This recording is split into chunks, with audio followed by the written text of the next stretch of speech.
ಏನಾಯಿತು ಅಂದರೆ ಇತ್ತೀಚೆಗೆ ದಿನಗಳಲ್ಲಿ ಕೋವಿಡ್ ಆದಮೇಲೆ ಎಲ್ಲರೂ 3 ತಿಂಗಳು 6 ತಿಂಗಳು ಮನೇಲಿ ಇದ್ಮೇಲೆ ಎಲ್ಲ ಪ್ಯಾನ್ ಇಂಡಿಯಾ ಸಿನಿಮಾ ಅಂತ ಬಂತು. ಪ್ಯಾನ್ ಇಂಡಿಯಾ ಅಂತ ಮೊದಲೆಲ್ಲ ಏನಂದರೆ ಸೌತ್ ಇಂಡಿಯಾ ಬರೋದು, ಸೌತ್ ಇಂಡಿಯಾನೇ ಮೇನ್ ಪ್ಯಾನ್ ಇಂಡಿಯಾ ಬರ್ತಾರೆ. KGF ಅಂತ ಒಂದು ಸಿನಿಮಾ ಮಾಡಿದಾಗ ಅವ್ರು PAN India particular PAN India ಅಂತಲೇ ಮಾಡೋದು. ಯಾಕೆಂದರೆ KGF ಮಾಡಿದ್ರು ಬರೀ ಸೌತ್ ಇಂಡಿಯಾ ಮಾಡಲ್ಲ, ನಾರ್ತ್ ಬಗ್ಗೆ ಹೆಚ್ಚಿಗೆ ಗಮನ ಕೊಟ್ಟರು. ಆವಾಗ industry south India industry open ಆಗೋದು ನಾರ್ತ್ ಬಗ್ಗೆ ಯೋಚನೆ ಮಾಡ್ತು. ಮತ್ತು ನಾರ್ತ್ ಬಗ್ಗೆ ಒಂದು 2 ಕೋಟಿ 3 ಕೋಟಿ ಕೊಟ್ಬಿಟ್ಟು ಸಿನಿಮಾ ಕೊಟ್ಬಿಟ್ಟು ಈಗ ಹಂಗಲ್ಲ. We are expectation north India ಏನು ಸೌತ್ ಇಂಡಿಯಾ ಆಗೋದು ವ್ಯಾಪಾರ ಅದನ್ನು ಎಕ್ಸ್ಪೆಕ್ಟೇಷನ್ ಮಾಡ್ತಾರೆ. ಯಾಕೆಂದರೆ ಇವತ್ತು ಕಂಟೆಂಟ್ ಆ ಥರ ಇರೋದು ಚೆನ್ನಾಗಿರುತ್ತೆ. ಆಮೇಲೆ ಇವತ್ತು ಯಾವುದೇ ಸಿನಿಮಾಗಳಿಗೆ ಭಾಷೆ ಇಲ್ಲ, ಡಬ್ ಮಾಡ್ಬಿಟ್ಟು ಆ ಭಾಷೆ ಡಬ್ ಮಾಡ್ತಾರೆ. ಇವತ್ತು ಆ ರೀತಿ ಇರೋದ್ರಿಂದ ವರ್ಲ್ಡ್ ವೈಡ್ ಸಿನಿಮಾಗಳು ರಿಲೀಸ್ ಆಗ್ತಾಯಿದೆ. ವರ್ಲ್ಡ್ ವೈಡ್ ಸಿನಿಮಾಗಳು ಚೆನ್ನಾಗಿ ಹೋಗ್ತಾಯಿದೆ. ಅದು ಓನ್ಲಿ ಸೀಮಿತವಾಗಿ ಒಂದು ಸ್ವಲ್ಪ ಜನಕ್ಕೆ ಆಗ್ತದೆ, ಅದು ಎಲ್ಲರಿಗೂ ಆಗಬೇಕು. ಇಡೀ ಚಿತ್ರರಂಗಕ್ಕೆ ಎಲ್ಲ ಹೀರೋಗಳ್ದು ಎಲ್ಲ ಲ್ಯಾಂಗ್ವೇಜ್ದು ಚೆನ್ನಾಗಿ ಹೋಗಬೇಕು. ಕನ್ನಡದಲ್ಲಿ ತುಂಬ ಒಂದು ಬ್ರಾಡ್ ಮಾರ್ಕೆಟ್ ಓಪನ್ ಮಾಡಿಕೊಟ್ಟಿದ್ದು KGF. ಎಷ್ಟು ಸಿನಿಮಾ ಕನ್ನಡ ಸೀಮಿತವಾಗಿತ್ತು, ಇವತ್ತು ಸೀಮಿತ ಅಲ್ಲ. ನಾವು ಒಡೆಯರಿ ಡೋರು ಅಂದಾಗ ಡ್ಯಾಪ್ ಓಪನ್ ಮಾಡಿದ್ದು KGF ಅಂತ ಒಂದು ಯಶು ಮತ್ತು ಪ್ರಶಾಂತ್ ನೀಲು. ಹೊಂಬಾಳೆಯವರು ಒಂದು ದುಡ್ಡು ಹಾಕಿ ಯಶು ಅಂತ ಒಂದು ಕಲಾವಿದ ಇಟ್ಕೊಂಡು ಟೆಕ್ನಿಷಿಯನ್ ಪ್ರಶಾಂತ್ ಇಟ್ಕೊಂಡು ಮಾಡಿದಂಥ ಒಂದು brand cinema, different cinema, dark ವೇಲ್ ಮಾಡಿದ್ರು. ಇವತ್ತು ಖುಷಿ ಆಯ್ತದೆ. ಅದಾದಮೇಲೆ ಇವತ್ತು ಎಲ್ಲ ಪ್ಯಾನ್ ಇಂಡಿಯಾ ಸಿನಿಮಾಗಳು ಆಗ್ತದೆ. ಪ್ಯಾನ್ ಇಂಡಿಯಾ ಸಿನಿಮಾ ಮಾಡೋದು ಸುಲಭ ಅಲ್ಲ. ಪ್ಯಾನ್ ಇಂಡಿಯಾ ಸಿನಿಮಾ ತುಂಬ ಜನ ಟೋಪ್ ಆಗ್ಬಿಟ್ಟವ್ರೆ. ಇವತ್ತು ಹುಷಾರಾಗಿ ಮಾಡಬೇಕು. ಇವತ್ತು ಪ್ಯಾನ್ ಇಂಡಿಯಾ ಸಿನಿಮಾಗಳು ಇತ್ತೀಚೆಗೆ ಬರ್ತಾ ಇರೋದಲ್ಲ ಪ್ಯಾನ್ ಇಂಡಿಯಾ ಸಿನಿಮಾ. ಇನ್ನು ಮುಂದಕ್ಕೆ ನನ್ನ ಅನಿಸಿಕೆ ಪ್ರಕಾರ ಒಂದು ಬರ್ತಾಯಿದೆ ಪ್ಯಾನ್ ವರ್ಲ್ಡ್ ಸಿನಿಮಾ, ಅದೇ ಟಾಕ್ಸಿಕ್. ಎಲ್ಲ ಪ್ಯಾನ್ ಇಂಡಿಯಾ ಬಿಟ್ಬಿಟ್ಟು ಅವ್ನು ಆಲ್ರೆಡಿ ನಾನು ಓಪನ್ ಮಾಡಿದ್ದೀನಿ, ಡೋರ್ ಓಪನ್ ಮಾಡಿ ನೀವು ಎಷ್ಟಾರು ನುಗ್ಗಿ, ನಿಮ್ಗೆ ಎಷ್ಟು ಬಂದು ನುಗ್ಗಿ ಅಂತಾರೆ. ಅವನಿಗೆ ವರ್ಲ್ಡ್ ವೈಸ್ ಕವರ್ ಮಾಡೋಕ್ಕೆ ನಮ್ಮ ಯಶೋರು ಟಾಕ್ಸಿಕ್ ಅಂತ ಸಿನಿಮಾ ಮಾಡ್ತಾರೆ. ರಿಯಲಿ ತುಂಬ ಚೆನ್ನಾಗಿ ಮಾಡ್ತಾವ್ರೆ. ಅದ್ಭುತವಾಗಿ ಮೇಕಿಂಗು ಸುಮಾರು ಒಂದು 450-500 ಕೋಟಿ ಓನ್ಲಿ ಎಕ್ಸ್ಪೆಂಡಿಚರ್ ಆಗ್ತಾಯಿದೆ.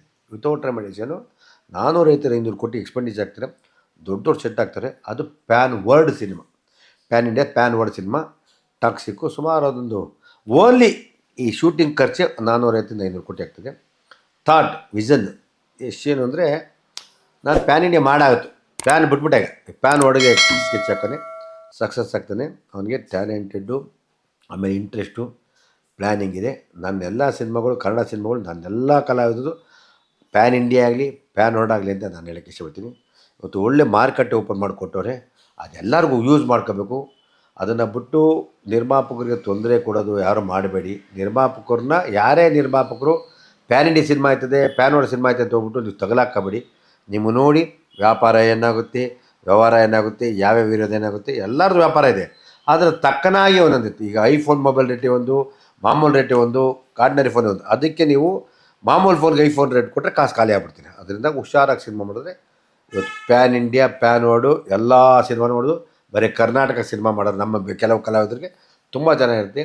ಯಾಕೆಂದರೆ ಇವತ್ತು ಕರ್ನಾಟಕದಲ್ಲಿ ಒಂದರಲ್ಲೇ ಫೇಸ್ ಮಾಡ್ತಾರೆ. ಎಲ್ಲ ಭಾರತ ಚಿತ್ರರಂಗದ ಎಲ್ಲ ಭಾಷೆಗಳು ಕನ್ನಡಕ್ಕೆ ಡಬ್ ಆಗಿ ಬರ್ತಾಯಿದೆ. ಏನು ಮಾಡೋಕ್ಕಾಗಲ್ಲ, ಎಲ್ಲರೂ ಬರಲಿ, ಎಲ್ಲರಿಗೂ ಒಳ್ಳೇದಾಗಲಿ. ಆದರೂ ನಮ್ಮ ಕನ್ನಡ ಸಿನಿಮಾಗಳು ಹೆಚ್ಚು ಪ್ರೋತ್ಸಾಹ ಕೊಡಲಿ. ಕರ್ನಾಟಕದಲ್ಲಿ ಇಲ್ಲಿ ವಾಸ ಮಾಡಿರೋ ಪ್ರತಿಯೊಬ್ಬರು ಕನ್ನಡ ಸಿನಿಮಾ ನೋಡಬೇಕು, ಕನ್ನಡ ಮಾತಾಡಬೇಕು, ಕನ್ನಡ ಬೆಳೆಸಬೇಕು. ನಾವು ನಿಮ್ಮ ಬೇರೆ ಮಾತಾಡಬೇಡಿ, ಬೇರೆ ಕಲಿಬಿಡಿದಿಲ್ಲ, ನಮ್ಮನ್ನು ಹೆಚ್ಚಿಗೆ ಪ್ರೋತ್ಸಾಹಿಸಿ ಕನ್ನಡ ಸಿನಿಮಾಗಳು ನೋಡಿ. ಒಳ್ಳೊಳ್ಳೆ ಸಿನಿಮಾಗಳು ಬರ್ತಾಯಿದ್ದಿತ್ತು. ಹೊಸ ಸಿನಿಮಾಗಳು ಯಾವ ರೀತಿ ಇದೆ, ಕಂಟೆಂಟ್ ಓರಿಯೆಂಟೆಡ್ ಸಿನಿಮಾ ಇದೆ. ಇವತ್ತು ನೀವು ಕೆಲವು ಏನು ಮಾಡ್ತಾರೆ, ಬರೀ ಆಕ್ಷನ್ ಸಿನಿಮಾ ನೋಡ್ತಾರೆ. ಕಂಟೆಂಟ್ ಓರಿಯೆಂಟೆಡ್ ಸಿನಿಮಾಗಳು ನೋಡಿ, ತುಂಬ ಚೆನ್ನಾಗಿದೆ. ಸಬ್ಜೆಕ್ಟ್ ಇದೆ, ಥ್ರಿಲ್ಲರ್ ಸಬ್ಜೆಕ್ಟ್ ಇದೆ. ಇವನ್ನ ಮಿಸ್ ಮಾಡ್ಕೊಬೇಡಿ. ನಿಮಗೆ ಡಿಸೆಂಬರ್, ಜನವರಿ, ಫೆಬ್ರವರಿ ಒಳ್ಳೊಳ್ಳೆ ಸಿನಿಮಾ ಬರ್ತದೆ. Don't miss, please watch it all movies ಅಂತ ಹೇಳಕ್ಕೆ ಇಷ್ಟಪಡ್ತೀನಿ. ಪ್ಯಾನ್ ಇಂಡಿಯಾದ ರಿಲೇಟೆಡ್ ಒಂದು 2-3 ಕ್ವಶನ್ ತಗೊಳ್ಳೋಣ. ಪ್ಯಾನ್ ಇಂಡಿಯಾ ಬಂತು, ಮಾರ್ಕೆಟ್ ತುಂಬಾ ಎಕ್ಸ್ಪ್ಯಾಂಡ್ ಆಯಿತು, ಕನ್ನಡ ಸಿನಿಮಾಗಳಿಗೆ ಒಂದು ದೊಡ್ಡ ರೀಚ್ ಸಿಕ್ತು, ನಾರ್ತ್ ಇಂದ ಸೌತ್ ವರ್ಗು, ಸೌತ್ ಇಂದ ನಾರ್ತ್ ವರ್ಗು.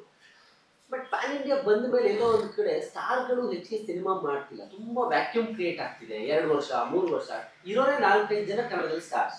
ನಮ್ಮಲ್ಲಿ ಬೇರೆ ಭಾಷೆ ತರ ದೊಡ್ಡ ದೊಡ್ಡ ಸ್ಟಾರ್ಗಳು ರಾಶಿ ದಂಡಿಯಾಗಿ ಇಲ್ಲ. ಇದರಲ್ಲಿ 5-6 ಜನ ಮ್ಯಾಕ್ಸಿಮಮ್ ಸ್ಟಾರ್ಗಳು.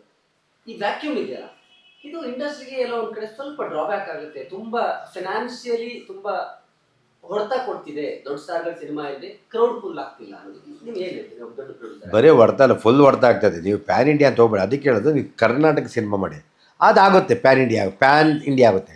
ನೀವು ಕರ್ನಾಟಕ ನೀವೇನು ಮೊದಲು ಏನೇ ಮಾಡ್ತಾಯಿದ್ರಿ ಅದನ್ನು ಫಾಲೋ ಮಾಡಿ. ನೀವು ಪ್ಯಾನ್ ಇಂಡಿಯಾದ ಅದಕ್ಕೆ ವರ್ಷಕ್ಕೆ 2 ಸಿನಿಮಾ 3 ಸಿನಿಮಾ ಮಾಡಿದ್ರೆ ನಿಮಗೆ ಡೆವಲಪ್ ಇರ್ತದೆ. ಇವಾಗ ಬೇರೆ ರಾಜ್ಯದಲ್ಲಿ ಏನಾಗುತ್ತೆ, 10-15 ಜನ, ನಮ್ಮಲ್ಲಿ ಒಂದು 5-6 ಜನ ಇದ್ದರೆ ಹೊಸಬರು ಬರ್ತಾರೆ. ಹೊಸಬರು ಬೆಳೆಸಿದ್ರೆ ತುಂಬ ಚೆನ್ನಾಗಿರ್ತದೆ, ಕನ್ನಡ ಸಿನಿಮಾಗಳು ಬೆಳೆಯುತ್ತೆ. ಆಮೇಲೆ ಹಳಬರು ಪ್ರೋತ್ಸಾಹ ಕೊಡಬೇಕು. ಹಳಬರು ನೀವು ವರ್ಷಕ್ಕೆ 3 ಸಿನಿಮಾ ಮಾಡ್ತಾರೆ, ಒಂದೊಂದು ಸಿನಿಮಾ ಮಾಡ್ತಾರೆ, ವರ್ಷಕ್ಕೆ 2 ಸಿನಿಮಾ ಮಾಡೋದು ಒಳ್ಳೇದಾಗುತ್ತೆ. ಪ್ಯಾನ್ ಇಂಡಿಯಾ ಮಾಡಿ ನಮ್ಮ ಕರ್ನಾಟಕ ಅಂತ ಮಾಡಿ, ಅದು ಈ ಕರ್ನಾಟಕ ಪ್ಯಾನ್ ಇಂಡಿಯಾ. ಕರ್ನಾಟಕದಲ್ಲಿ ಗೆದ್ದರೆ ಇಡೀ ಇಂಡಿಯಾದಲ್ಲಿ ಗೆದ್ದಂಗೆ. ಅದರಿಂದ ನೀವು ಕರ್ನಾಟಕ ಮಿಸ್ ಮಾಡಿಕೊಡಿ.